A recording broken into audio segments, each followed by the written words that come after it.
नमस्कार दोस्तों, मैं हूं आलोक और आप सभी का स्वागत है आपके अपनी YouTube channel AK for study में। तो झारखंड बोर्ड के क्लास 10th वाले सभी विद्यार्थी वीडियो में अंत तक बने रहेगा, क्योंकि इस वीडियो में दोस्तों हम क्लास 10th का इंग्लिश मॉडल पेपर टर्म 2 का सेट 1 का कंप्लीट सॉल्यूशन आप सभी को प्रोवाइड करने जा रहे हैं। तो क्लास 10th वाले सभी छात्र छात्राएं वीडियो को लाइक कीजिएगा और चैनल पर नए हो तो प्लीज यार आप लोग चैनल को सब्सक्राइब करके नोटिफिकेशन बेल को ऑल पर सेट कर लीजिएगा, ताकि हर एक वीडियो का नोटिफिकेशन आपको मिलता रहेगा। और दोस्तों इससे पहले क्लास 10 का बहुत सारे सब्जेक्ट का मॉडल पेपर सेट 1 सेट 2 आप लोग के लिए प्रोवाइड कर दिए, डाल दिए। नहीं देखे अभी तक तो इस वीडियो को देखने के बाद उन सारे वीडियो को जरूर देख लीजिएगा, जिसका लिंक इस वीडियो के डिस्क्रिप्शन बॉक्स पर रहेगा, या फिर आप लोग चैनल पर जाकर भी देख सकते हैं। तो चलिए आज की इस वीडियो को शुरू करते हैं। तो दोस्तों हम लोग जेसीईआरटी के द्वारा जारी किया गया सेकंड टर्म मॉडल पेपर देख रहे हैं क्लास 10 का कौन सा सब्जेक्ट इंग्लिश का, ये सेट नंबर 1 है जी दोस्तों। सेट 1 को देखेंगे और इसमें फुल मार्क्स आपका 40 है और टाइम इसमें 1.5 घंटा ही रहता है। हर एक आप लोग को पता है, सिलेबस के बारे में क्या ही बताए। तो चलिए अब इसका जनरल इंस्ट्रक्शंस देखते हैं दोस्तों, क्या सामान्य निर्देश क्या है, इंग्लिश में किस प्रकार से क्वेश्चन रहता है, और साथ में आपको सारी चीज़ों के बारे में बताएंगे। आपको टेंशन लेने का कोई ज़रूरत नहीं है। क्वेश्चन मार्क जो कि क्वेश्चन का आंसर किस प्रकार से किया जाता है, paragraph writing, letter writing, notice writing, जितना सारा चीज़ जो ग्रामर का वाला पार्ट है सभी के सभी इसमें मैंने दोस्तों इस वीडियो में एक भी क्वेश्चन नहीं छोड़े। आपको जो और करके दिया रहता है ना उसका भी आंसर बताए। तो वीडियो में आपको बिना स्किप करते हुए अंत तक बने रहेगा। आपको सारे के सारे चीज़ आपके भेजा में घुसाने का जिम्मा मेरा है। तो चलिए वीडियो में बने रहेगा। उससे पहले यहाँ पर थोड़ा सा इंट्रोडक्शन देख लेते हैं, आखिर इस क्वेश्चन पेपर में क्या क्या हम लोग को पढ़ना पड़ेगा, क्या क्या किस किस क्वेश्चन का आंसर देना पड़ेगा। तो देखिए the question paper contents 3 section. जी हाँ दोस्तों, ये जो क्वेश्चन पेपर है इसमें 3 सेक्शन में बांटा गया है, और रीडिंग, राइटिंग एंड ग्रामर। जी हाँ दोस्तों, एक फर्स्ट सेक्शन है रीडिंग, और दूसरा है राइटिंग एंड ग्रामर, एंड तीसरा है लिटरेचर जो कि आपकी किताब का है, जो कि आपकी किताब से लिटरेचर होता है। तो चलिए पहला नंबर यहाँ पर पॉइंट देखिएगा, attempt questions based on specific instruction for each part. मतलब सभी प्रश्नों का उत्तर आपको देना है, उस वहाँ पर जिस जो इंस्ट्रक्शन जो निर्देश दिया है उसके आधार पर ही आपको आंसर करना है। नेक्स्ट देखिएगा, candidates are required to give their answer in their own words as far as participle. मतलब कहा गया है कि दोस्तों कि विद्यार्थी यथासंभव अपने शब्दों में ही उत्तर लिखे। मतलब आपको अपना लैंग्वेज में लिखना है आंसर, जो मन तो नहीं लिख देना है, बहुत ही बढ़िया ढंग से और एकदम वर्ड जैसे इंस्ट्रक्शन दिया है इसके आधार पर लिखना है। और मैं जिस प्रकार से यहाँ पर आंसर किया हूँ, आप लोग अगर इसी आंसर को याद कर लेते हैं और ये क्वेश्चन आपके एग्जाम फाइनल में आ जाते हैं, फाइनल एग्जाम में, तो आपका एक भी मार्क्स नहीं कटेगा, ये मेरा गारंटी है। देखिए the total number of question is 19।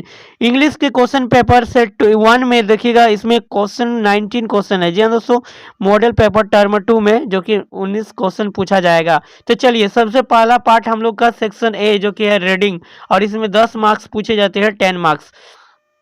तो ये पहला क्वेश्चन क्या कहा, देखिए रीड द पैसेज केयरफुली।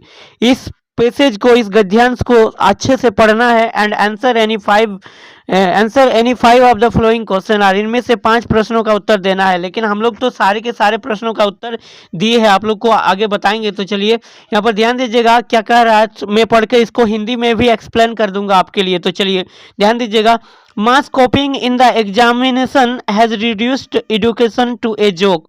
यह दोस्तों बोला है कि परीक्षा में सामूहिक नकल ने शिक्षा को मजाक बना दिया है। यह दोस्तों परीक्षा जो होता है, बहुत सारे विद्यार्थी चोरी करने के चक्कर में रहता है कि चोरी करेंगे पास हो जाएंगे, उसी पर आधारित ये गद्यांश दिया है। सामूहिक नकल किस प्रकार से होता है, क्यों करता है विद्यार्थी, स्टूडेंट को आखिर ऐसा मजबूरी क्यों होता है। देखिए The lengthy courses of study and the system of annual examination are the root cause of it। इसका कारण है देखिए अध्ययन के लंबे पाठ्यक्रम। जी हाँ दोस्तों, बहुत बड़ा सिलेबस रहता है पाठ्यक्रम, और वार्षिक परीक्षा की प्रणाली इसका मूल कारण है। मतलब बहुत 1 साल तक पढ़ना पड़ता है, उसके बाद एग्जाम, फाइनल एग्जाम होता है, उसके लिए विद्यार्थी कितना याद रख पाएगा। ये बेसिकली सही बात भी बोला गया है दोस्तों। आगे देखिए क्या कहा है, how is it possible for any human being to express honestly within 3 hours. इसका मतलब है कि किसी भी इंसान के लिए कैसे संभव हो सकता है कि पूरे 1 साल में उसने जो कुछ सीखा है, जो कुछ पढ़ा है, वो 3 घंटे के भीतर ईमानदारी से व्यक्त कर दे। जी हाँ दोस्तों, आप लोग जो एग्जाम देते हैं उसके लिए 1 साल तक पढ़ते हैं, और आपका एग्जाम कितना टाइम के लिए होता है, 3 घंटा के लिए। तो उतना 1 साल वाला चीज़ 3 घंटा में कैसे बयां कर दीजिएगा और कैसे लिख पाइएगा, उसके बारे में बताया गया है। देखिए all that he has learned in full of 1 year. जी हाँ दोस्तों, जितने सारे मतलब 1 साल में पढ़ते हैं उसी में क्या था, naturally Students are forced to cram certain things and copy other from some sources in the examination hall. कहने का मतलब है कि उसने जो कुछ सीखा वो 3 घंटे में तो बयान नहीं कर सकते कोई भी विद्यार्थी। लेकिन इसमें देखिए स्वाभाविक रूप से यह भी बात है कि छात्रों को परीक्षा हॉल में कुछ चीज़ों को रटने और किसी स्रोत से अन्य की नकल करने के लिए मजबूर किया जाता है। बिल्कुल सही बात है दोस्तों, मजबूर किया जाता है क्योंकि वो होता ही नहीं यार, उतना याद ही नहीं रहता है, जिसके कारण से काफ़ी सारे विद्यार्थी 80% विद्यार्थी चोरी जो कि नकल करने के इसमें फेर में रहते हैं। द रिजल्ट ऑफ ए, देखिए स्टूडेंट का रिजल्ट किस प्रकार डिपेंड करता है, तो यहाँ पर ध्यान दीजिएगा। The result of a student should be determined by the his performance round the year. हर एक विद्यार्थी का रिजल्ट जो कि परिणाम किस प्रकार से बनता है, उसके 1 साल में उसने कितना कवर किया है, कितना पढ़ा है, उसी के परफॉर्मेंस, उसी के आधार पर उसका सारा कुछ निर्भर रहता है रिजल्ट बनने का।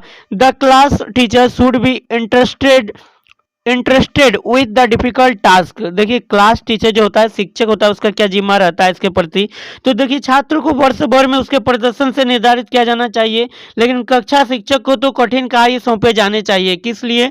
क्योंकि वो विद्यार्थी को कुछ इस कदर तैयारी कराए ताकि वो उसको इस प्रकार का नौबत उठाना ही ना पड़े, मतलब एग्जाम में रटने का जरूरत ही ना पड़े। बट आजकल के शिक्षक इस पर ध्यान ही नहीं देते। और यहाँ पर देखिएगा, he will have to rise above petty worldly consideration and must be brave impartial, his role in this connection is very significant. जी हाँ दोस्तों, अगर विद्यार्थी के लिए अगर उसका गुरु, उसका टीचर अगर उसके अच्छे ढंग से उसे समझाएंगे, पढ़ाएंगे, तो उसी के बारे में कहा गया है, तो वो ऐसा नहीं करेंगे। इस चीज़ को रोका जा सकता है नकल करने से। तो चलिए, ये था हम लोग का जो कि पैराग्राफ, और इसको हम लोग पढ़ लिए दोस्तों। अब इसको हम इसके आधार पर पूछे गए प्रश्नों का आंसर देने वाले हैं।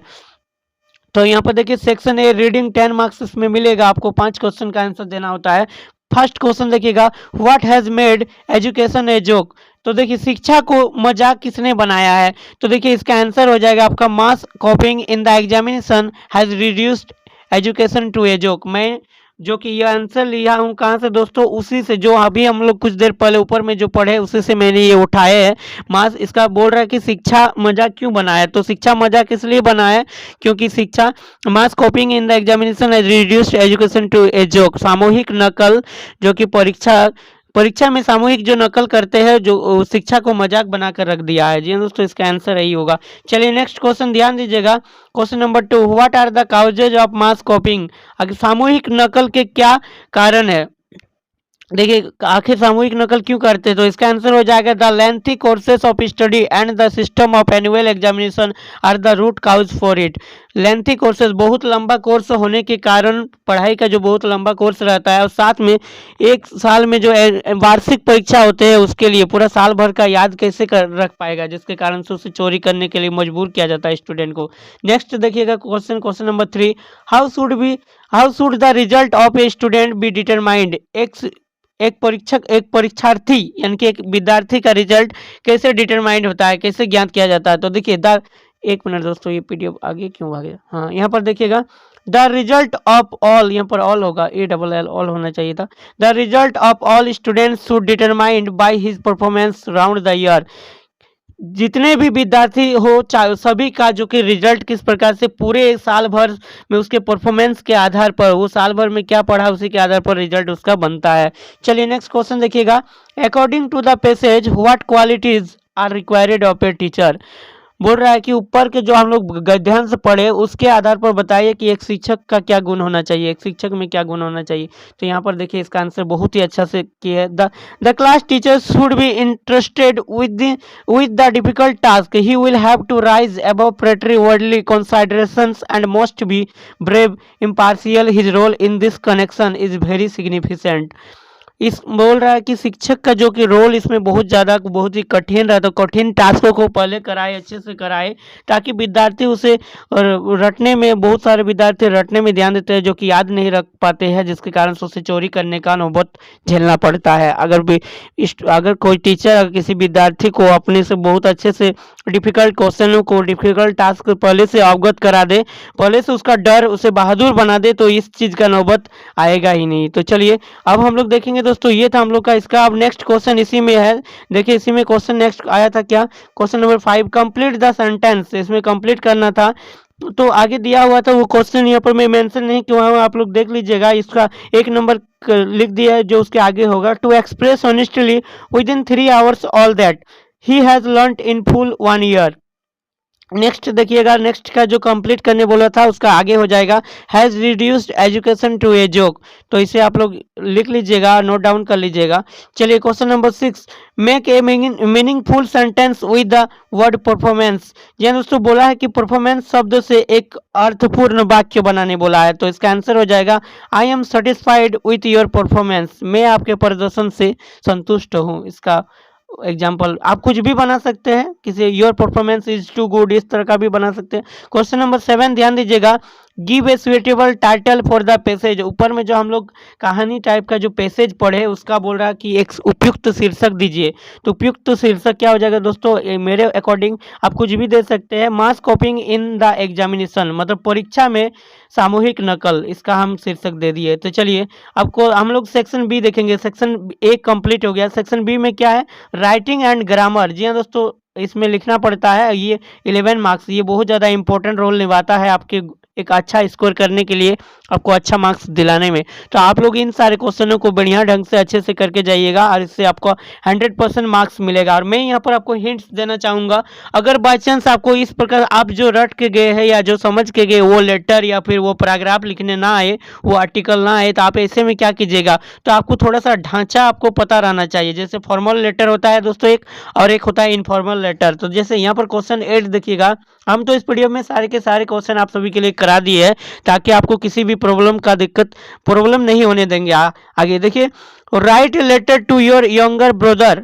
Advising him to study hard and avoid bad company. यह बोला है कि अपने छोटे भाई को एक पत्र लिखिए और उसमें बताइए कि वो पढ़ाई को लेकर कठिन मेहनत करे और बुरी संगत से बचे रहे।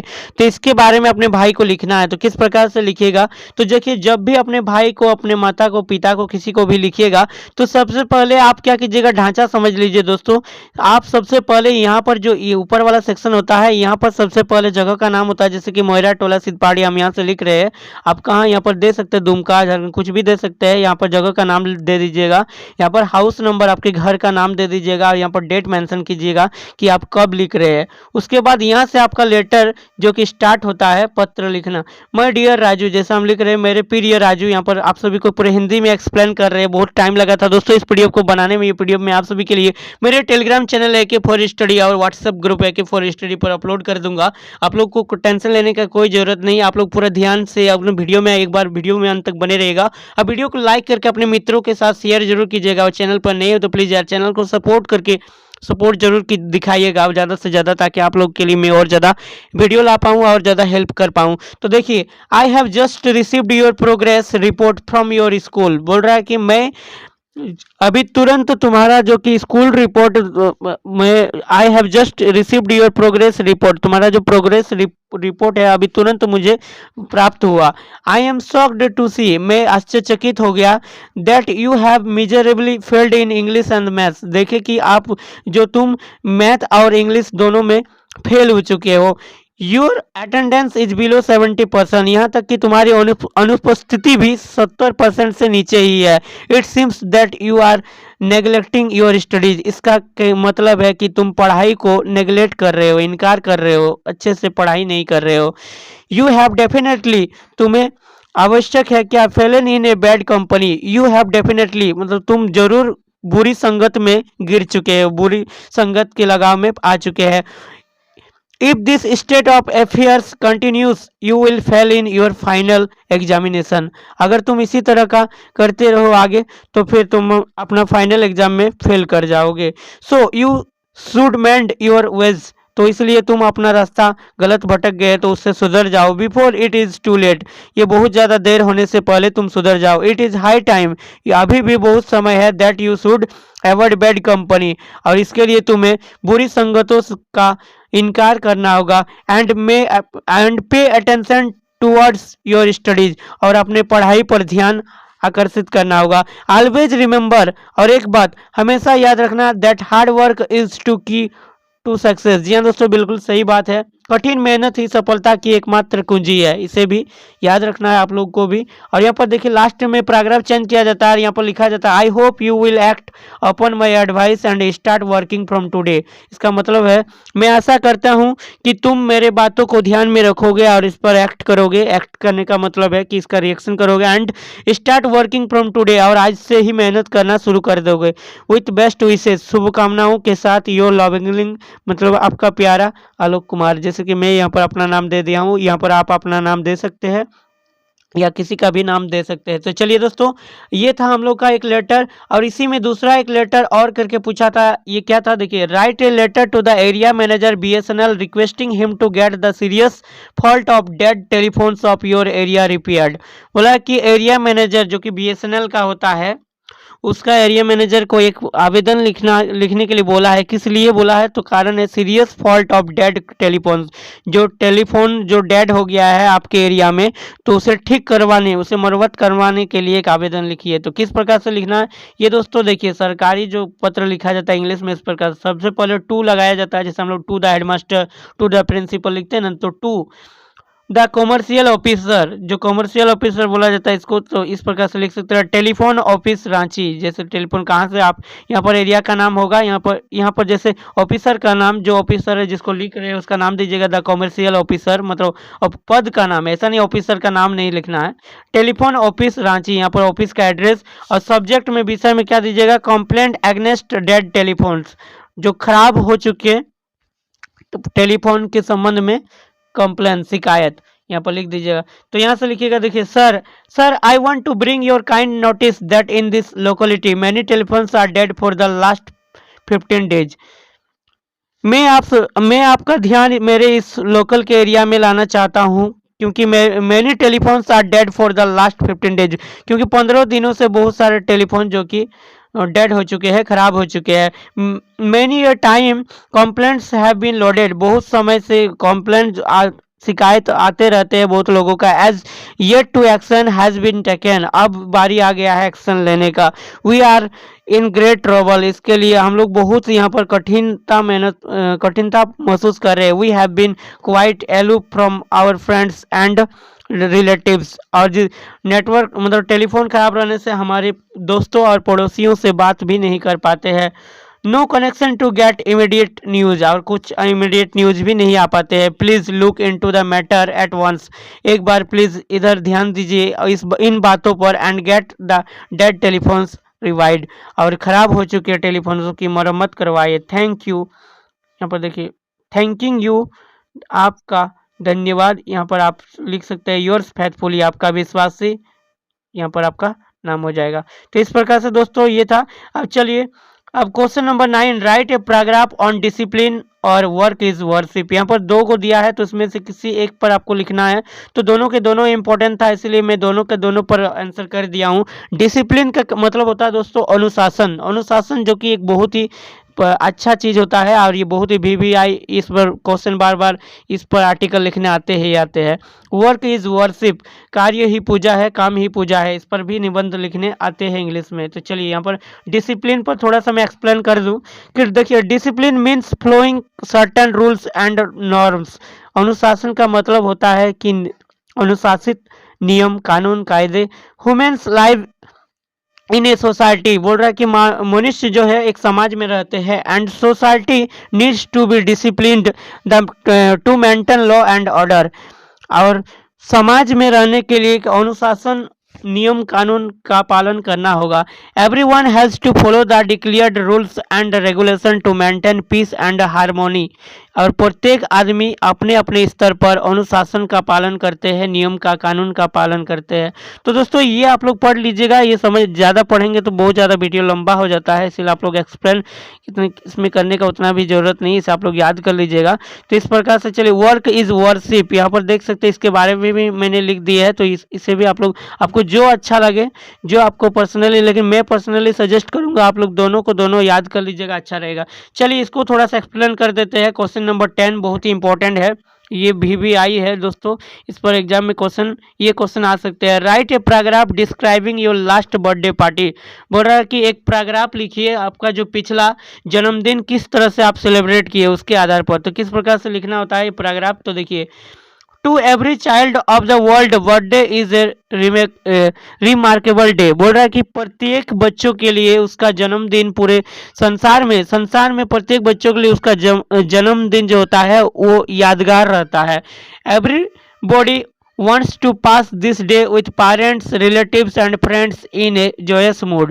और प्रत्येक जो कि व्यक्ति या फिर प्रत्येक आदमी इस दिन से गुजरते हैं, और इस दिन में क्या उसके साथ उसके माता पिता, उसके रिलेटिव, उसके चाहने वाले, उसके अपने एंड फ्रेंड्स, उसका दोस्त उसके साथ रहते हैं, पूरे आनंद के साथ आनंद मनाते हैं। A birthday is a very memorable day in one's life. किसी के भी जीवन में जो कि जन्मदिन होता है वो बहुत ही यादगार लम्हा रहता है। ए फ्यू डेज एगो, कुछ दिन पहले की बात है, I observe my 11th birthday. जैसे कि आप लिखिए, अब यहाँ से आपका जो कि आपका कहानी चलेगा कि आपका किस तरह से आप बर्थडे सेलिब्रेट किए। तो यहाँ पर लिख सकते हैं आई ऑब्जर्व्ड माई 11th बर्थडे। किसी का भी आपका जो पिछला बर्थडे जितना था, 11th था, 7th था, 8th, तो वो लिख दीजिएगा। The birthday was in 4th जनवरी। आज जब आपका बर्थडे था उस बर्थडे का तारीख यहाँ पर मेंशन कर दीजिएगा। I observe the day by arranging a very colourful ceremony. और मेरा जन्मदिन पर बहुत सारे अरेंज किए थे बहुत चीज़ों का, और कलरफुल बहुत ही रंगीन सेरेमनी किए, बहुत ही रंगीन जो कि हम लोग मनाए थे। देयर वेयर केक्स, केक भी लाए थे। Flowers and lots of guests in the ceremony. और उस सेरेमनी में, उस समारोह में बहुत सारे अतिथि भी आए थे। I decorated my house very colourfully with flowers and balloons and papers. और मैंने मेरे घर को बहुत सारे फूलों, रंगीन फूलों से, गुब्बारों से और कागज़ों से सजाए थे उस दिन। I invited all my friends. मैंने सभी मित्रों को इन्वाइट किए थे, रिलेटिव्स रिश्तेदारों को, एंड नेबर्स पड़ोसियों को। Everybody sangs and dance and wished me good luck. प्रत्येक आदमी गाना गाया था, नाचा था और मुझे गुड लक भी विश किया था। The day was a very different one. उस दिन मेरे लिए बहुत ही अद्भुत, बहुत ही अलग दिन था। I will never forget the day. और मैं इस तरह से उस दिन को कभी नहीं भूल सकता हूँ। I eagerly wait for this day every year. और मैं इस दिन का हमेशा से प्रत्येक साल इंतजार करता हूँ। I like to entertain everyone and have a party with them. और उस दिन मैं सभी के साथ एंजॉय करना चाहता हूँ और सभी को एक पार्टी देना चाहता हूँ। तो दोस्तों ये था आपके बर्थडे पर जो कि आपको लिखना पड़ता है। तो पैराग्राफ, चलिए अब fill in the blanks by choosing suitable option given in the brackets. ये आपका इंग्लिश ग्रामर का क्वेश्चन है दोस्तों। यहाँ पर देखिए, मैथमेटिक्स डैश खाली जगह considered to be a difficult subject among students. बोल रहा है कि गणित जो है सभी विद्यार्थियों के लिए सबसे कठिन विषय माने जाते हैं। यहाँ पर क्या होगा, इज या आर। तो देखिए इज यार, तो मैथमेटिक्स कौन सा है, देखिए एस लगा रहने से ये प्लूरल नहीं है दोस्तों, मैथमेटिक्स एक सिंगुलर वर्ड है, तो इसीलिए यहाँ पर इज आएगा, गलती से भी आर नहीं भरिएगा, यहाँ पर क्या हो जाएगा, इज हो जाएगा। चलिए नेक्स्ट देखिएगा, नेदर ऑफ टू बॉयज खाली जगह इन द क्लास नाउ। तो देखिए neither of the two boys मतलब दो इसका मीनिंग होता है दोनों लड़कों में से कोई नहीं। Neither of the two boys in the class now is या आर होगा, तो दोनों में से कोई नहीं। तो यहाँ पर दो को लड़का था ना, टू बॉयज है, तो इसीलिए यहाँ पर आर हो जाएगा दोस्तों, क्या होगा, आर हो जाएगा, दोनों में से कोई नहीं क्लास में था। तो यहाँ पर बहुवचन का, प्लूरल का अनुभव करा रहा है। तो नेक्स्ट देखिएगा, आई बाउट द हाउस खाली जगह बिलोंग टू श्यामा। बोल रहा है कि मैंने घर खरीदा, बिलोंग्स टू श्यामा दैट, यहाँ पर क्या होगा, दैट जो कि श्यामा से बिलोंग करता है। तो यहाँ पर देखिए I bought the house belongs to Shyama, तो यहाँ पर क्या भरना है, दैट भर देना है, तो यहाँ पर दैट हो जाएगा। चलिए अब नेक्स्ट हम लोग देखते हैं सेक्शन सी, आपका जो कि लिटरेचर है, 19 मार्क्स, सबसे ज़्यादा मार्क्स इसी में है। तो यहाँ पर ध्यान दीजिएगा, क्वेश्चन नंबर 12 क्या कह रहा है, रीड द एक्सट्रैक्ट, एक कविता, एक पोएम का एक्सट्रैक्ट दिया है, read the extract given below and answer the questions that follow. बोल रहा है कि उस एक्सट्रैक्ट को पढ़ना है और उसके नीचे पूछे गए प्रश्नों का आंसर देना है। देखिए the smell of leaves and lichen, बोल रहा है कि पत्तियों और लिचन का सुगंध still rich like a voice into the rooms. तो इस कदर से पहुंचता है जैसे कि मानो एक रूम में कोई आवाज गूंजता हो। My head is full of whisper, मेरा माथा, मेरा जो सिर है वो पूरी तरह से घुस घुस खुश खुशराहट हो रहा है इस पर कि whose tomorrow will be silent, जो कि कल अचानक वो बंद हो सकता है, साइलेंट हो सकता है, चुप हो सकता है। तो यहाँ पर देखिए, यहाँ फर्स्ट क्वेश्चन क्या पूछा था, name the poem from where this extract has been taken. इस पोएम जो ये पोएम है, ये जो एक्सट्रैक्ट है कि कौन सा पोएम से लिया गया है। तो ये जो द ट्रीज पोएम आपके बुक का है, मोटा वाला जो किताब है दोस्तों, उसी से लिया गया है, द फर्स्ट फ्लाइट वाला। नेक्स्ट देखिएगा, हु हैज राइटन देज लाइन्स, यह लाइन किसने लिखा। तो इसका राइटर का नाम पूछा है, तो राइटर याद रखिएगा दोस्तों, एड्रियनी रिच ने ये लिखे थे। नेक्स्ट देखिएगा, what does the poet say about her head, बोल रहा है कि कवि अपने सिर के बारे में क्या कहा है। तो देखिए, the poet say about her head that his head is full of whisper which tomorrow will be silent, कहा है। चलिए नेक्स्ट देखिएगा दोस्तों, read the passage and answer the following question. इस पैसेज को फिर से पढ़ना है और उसके आधार पर आप पूछे गए सवालों का आंसर देना है। The baker usually collected his bills at the end of the month. Baker एक आदमी है, बेकर बोल रहा है कि प्रत्येक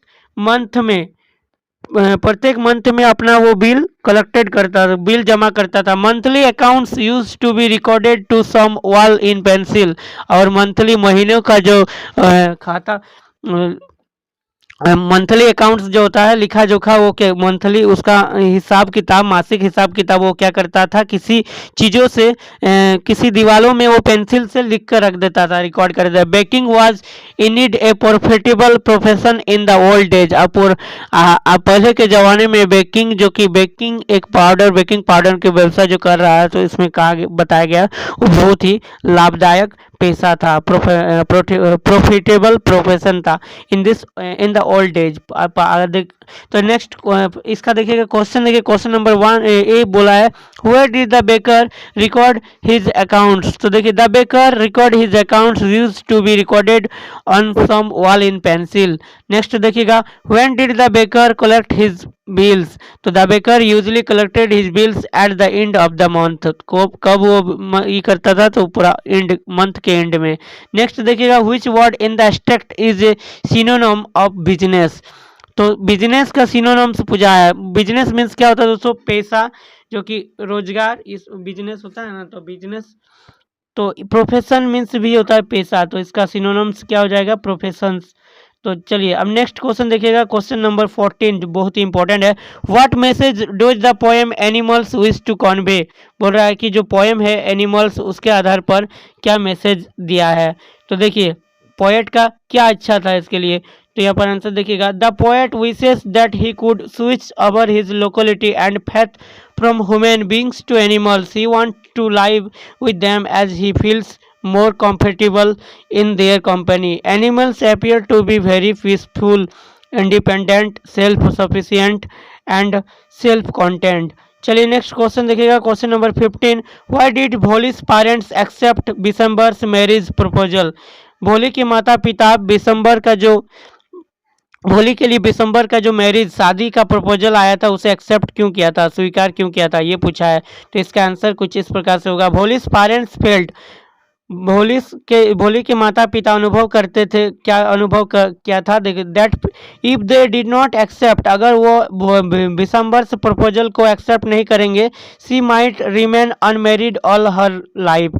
तो उसका बेटी जो कि पूरे जिंदगी भर बिना शादी किए ही गुजारना पड़ेगा उससे, क्योंकि her mother said they were lucky that Bishambar was from another village.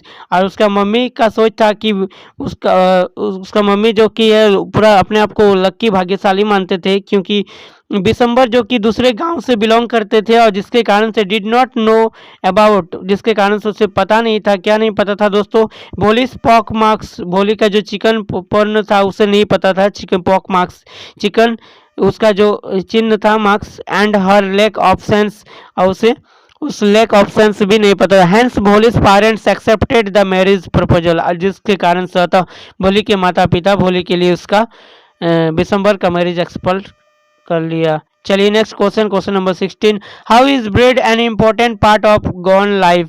तो देखिए गॉन की लाइफ से क्वेश्चन पूछा गया है, ये भी आपकी हिंदी इंग्लिश किताब का, सॉरी हिंदी बार बार बोल देते हैं इसके लिए सॉरी। तो देखिए ये आपके इंग्लिश टेक्स्ट बुक का ही सवाल है दोस्तों, इसको अगर आप लोग इस कहानी को पढ़े हैं तो आप लोग इसका आंसर देखिए, इसका आंसर हम मेंशन कर दिए हैं। देखिए bread is an important part of gone life, marriage gifts are meaningless without the sweet bread known as the bowl.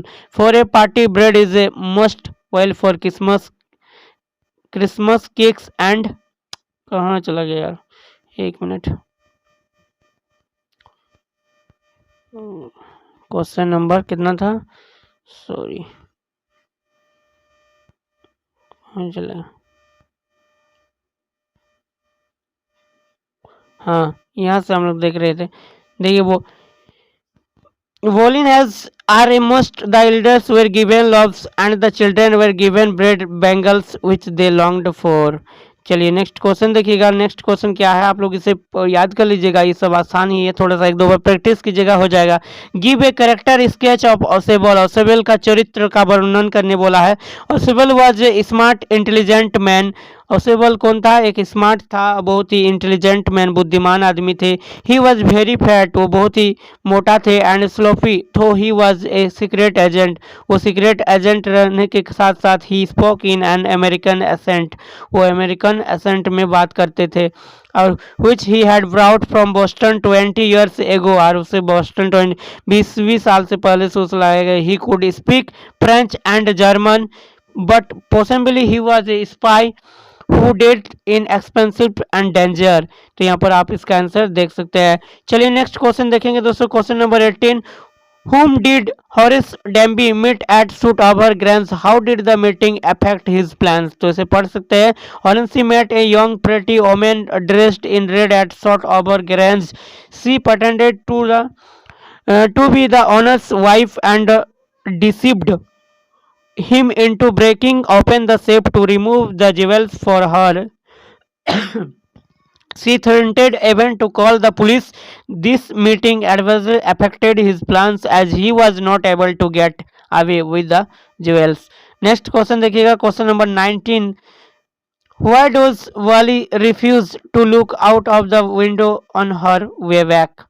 तो देखिए Wally refuse to look out of the window on her way back because she saw a young cow lying dead by the roadside just where it had been struck by some fast moving bicycle। तो यहाँ पर आप लोग देख सकते इसका answer यहाँ तक हो जाएगा।